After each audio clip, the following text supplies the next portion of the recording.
beloved Boss Mike Cervera.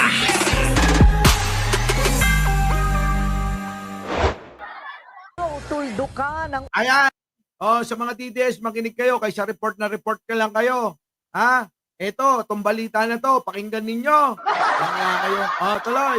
dapat na daw tuldo ka ng usapin sa Wag na kayong bumalik rito, oy! Report na naman kayo eh. Nagbabalikan na naman eh. Kahit na 1,000, 500, 20 lang matira rito. Eto na. Asok. dapat na daw tuldo ka ng usapin sa Na? pag-aresto sa dating Pangulong Duterte. Ayon sa isang ICC accredited lawyer. Anya, malinaw na sa batas na valid ang inilabas na warrant of arrest ng ICC laban kay FPRRD. Kita nyo? Ha?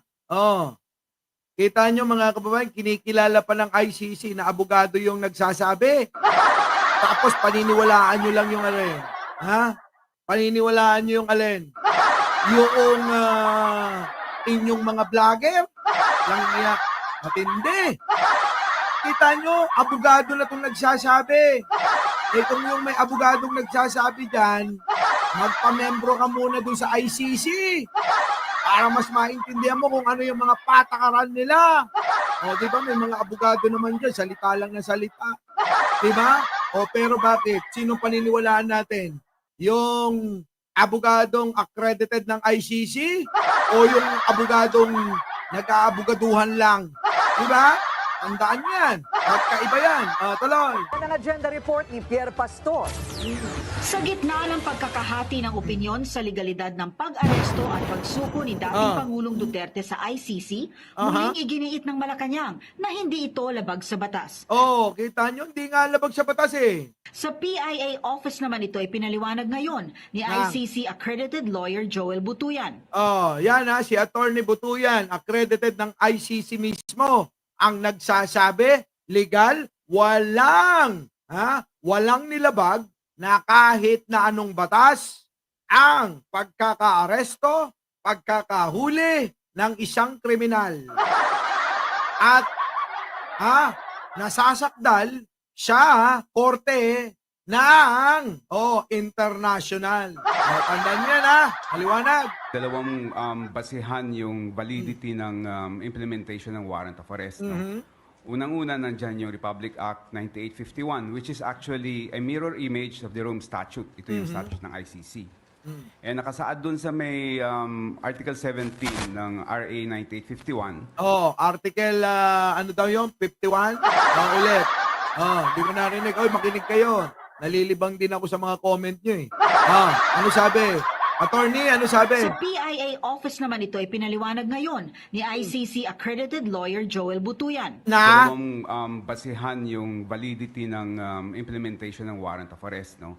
Dalawa. Unang-una, nandyan yung Republic Act 9851, which is 9851, Republic Act yan, RA. Di ba? Tuloy. actually a mirror image of the Rome Statute. Ito yung statute ng ICC.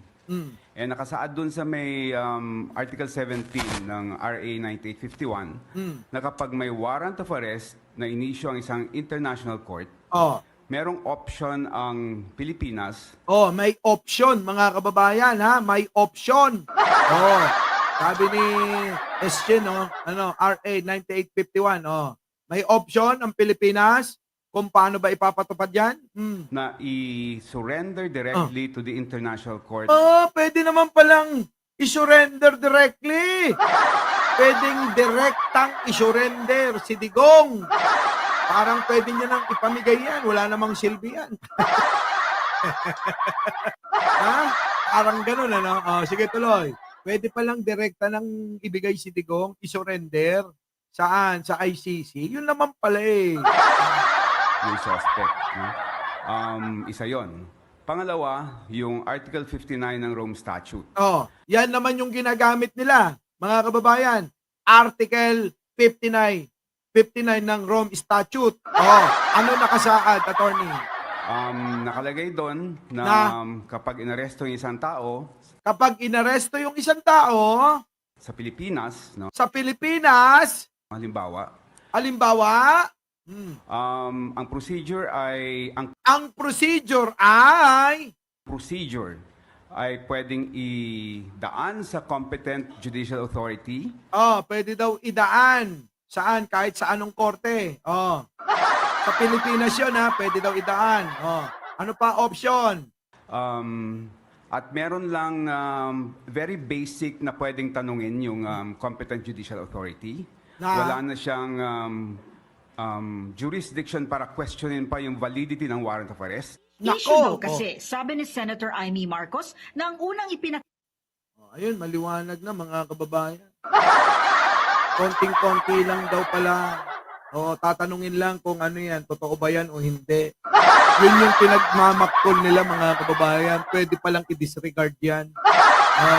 kitang warrant kay Duterte ay e-warrant at hindi hard copy. Depensa ni Butuyan. Sa batas mismo natin, hindi kailangang ipakita yung physical warrant of arrest at the time Pwede naman pala kahit sa cellphone lang. Di ba? the arrest. No? For as long as there exists the warrant of arrest. Even Syempre kung nag-i-exist naman yan, alangan naman na gawa lang ni Tory yan. Eto, Digong, kampal ko sa mukha mo tong warrant mo, gusto mo? Di ba ganun yung mga polis? Tatanungin yung mga hinuhuli, may warrant ba kayo? Meron kaming warrant, gusto ko, sampal ko sa'yo. Di ba? Tuloy. sa ICC mismo, hindi kailangang ipakita yung physical warrant of arrest. Dahil Kita nyo, pag galing pala sa ICC, hindi na kailangan ipakita yung physical warrant of arrest. Binigay nga kay Digong sabi nila, nasan ang hard copy? Hard copy ang kailangan namin. Kasi yan nasa tablet lang. Kailangan namin, sabi nila, hard copy. What niya mga kababayan, kailangan ipa-print pa yung warrant of arrest tuloy. pwedeng i-warrant din yan. Pwede palang i-warrant yan Kita nyo mga kababayan, pwede palang mag-i-warrant yan. In fact, yung proceedings ng ICC, even yung kanilang trial lahat, paperless na yan. Talagang, na lahat, talagang Electronic. E-documents lahat. Kita nyo? Electronic documents na lahat. Uso na yan Mga kababayan, sa atin nga, pwede na tayong magbayad ng apps lang. Cellphone lang. Gcash lang. Wala na tayong nakikitang pera.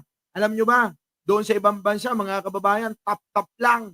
Sa Hong Kong nga, mga kababayan. Tap-tap lang. Bibili kayo ng card.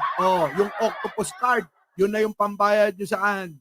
Sa restaurant, sa mga shopping nyo, kahit kung saan-saan. Sasakay kayo ng tren. Ano gamit nyo? Yung octopus card lang. Diba, mga kababayan? Tap-tap lang sa phone. Tama! Diba? Yan yun. Ngayon, pag warrant, gusto nyo physical? Pwede naman palang i-document yan. So ngayon, mga kababayan, tigilan nyo na raw yan, mga DDS. Yung pinaglalaban nyo, sabi nga ni Sarah, move on na. Ipinagpipilitan din ni VP Sara na warrantless arrest ang ginawa kay FPRRD. Nako! Bakit mo nasabi yan, Sarah? Likha ba talaga ang kahinaan? O sadyang ginagawa nyo yan para yung mga tao malinlang? Ganun lang naman ang pakay ng mga yan Likha ba talagang kahinaan lang ng kanyang kaisipan? O sadya nila para para linlangin ang taong bayan? Bakit? Ulitin natin. E-documents lahat. Ipinagpipilitan din ni VP Sara na warrantless arrest ang ginawa kay FPRRD dahil dapat daw na ang warrant ay galing sa local court. Nako. Pero giit ni Butuyan, may bisa ang arrest warrant galing man ito sa local o international court. Nabanggit din ng bise na ang nangyari ay extra rendition. Yan. Isa pa. Extra rendition daw. Ano magiging extra rendition yun, mga kababayan? Kasi pag extra rendition yung pagsusuko sa bansa to bansa, nakuha niyo mga kababayan. Ganun pala yun. Kapag ka rendition, sinuko mo yung isang tao na taga rito sa Pilipinas sa isang bansa. Hindi naman ganun ang nangyari kay Digong. Sinuko si Digong sa korte. Hindi ho sa Netherlands. Tandaan nyo ha, magkaiba yung sinuko sa Netherlands at magkaiba yung sinuko sa korte, sa ICC. Oh, kita nyo, pakinggan ninyo. Pero ano nga ba ito?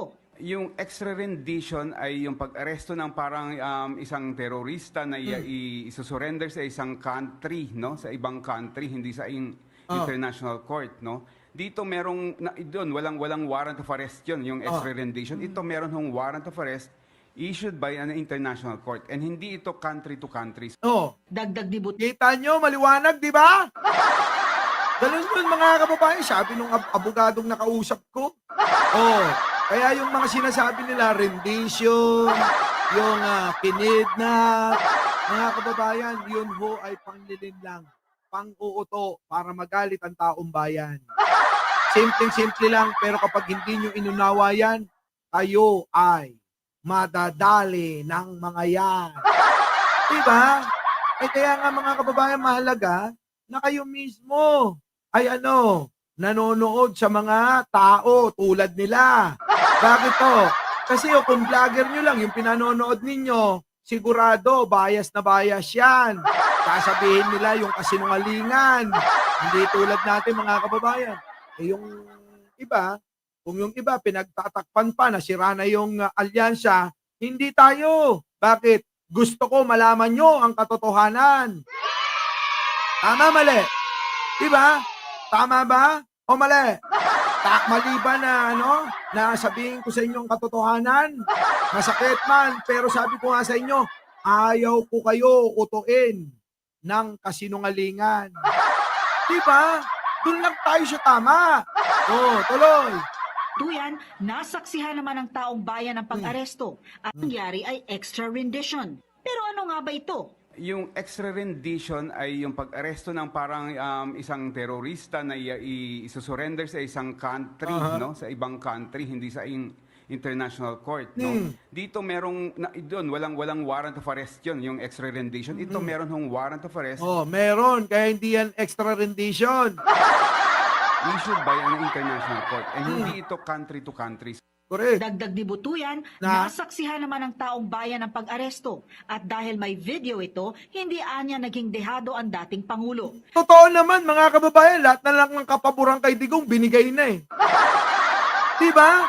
Lahat ng kapaboran kay Digong nung hinuhuli yan, binigay sa kanya. Nakakita ba kayo ng normal na pag-aresto ng isang kriminal? Ng isang nasasaktal? Sige nga ho, nakakita kayo? Paano?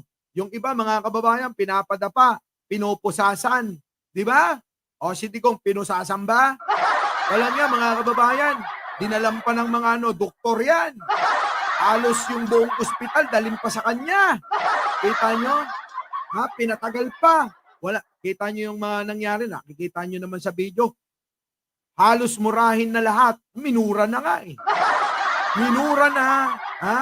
Minatamata na si General Torre. Tandaan nyo si General Torre, magiging PNP chief yan. Ginaganyan nyo si General Torre. Ha? Tandaan nyo, pag naging PNP chief yan, yari kayo dyan. Sana raw ay matundukan na ang issue at ibaling ng atensyon sa paglilitis ni FPRRD sa kasong crimes against humanity. Yan, crimes against humanity. Yan ang tutukan na lang natin. Kapag ka naabsuelto, o di magdiwang kayo.